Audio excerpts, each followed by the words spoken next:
Được không? Nghe là dầu khuất đón hay là tầm được là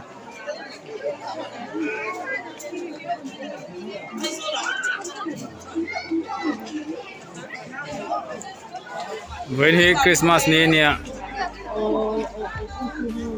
ai kom ho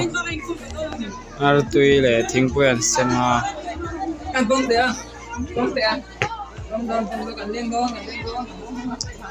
ai biết in thara nè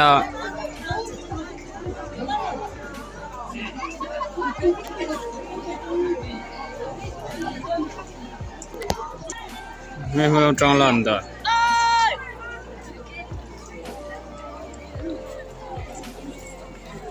sẽ là cầu sân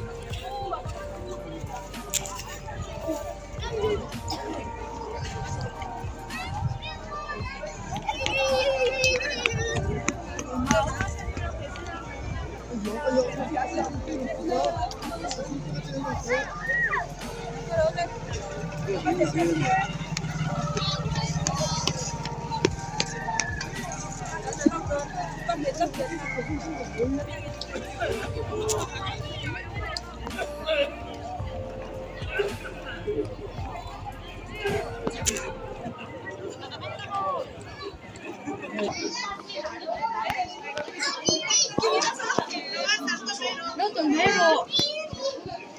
để chuyên chị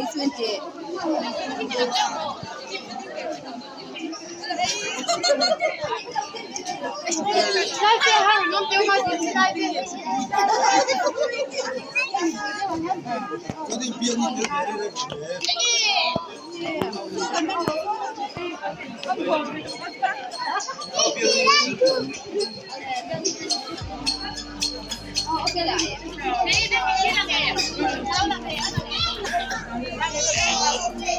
ai ông mua đi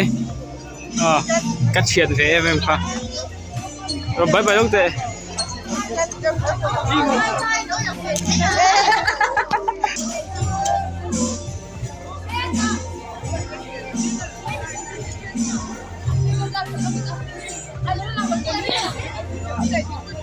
đừng là chua không phải là mấy đâu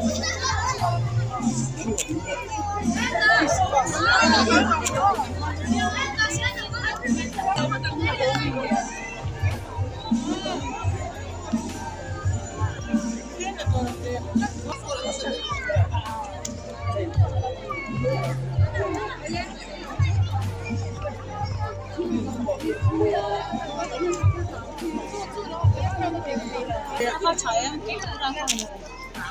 cái tầng nó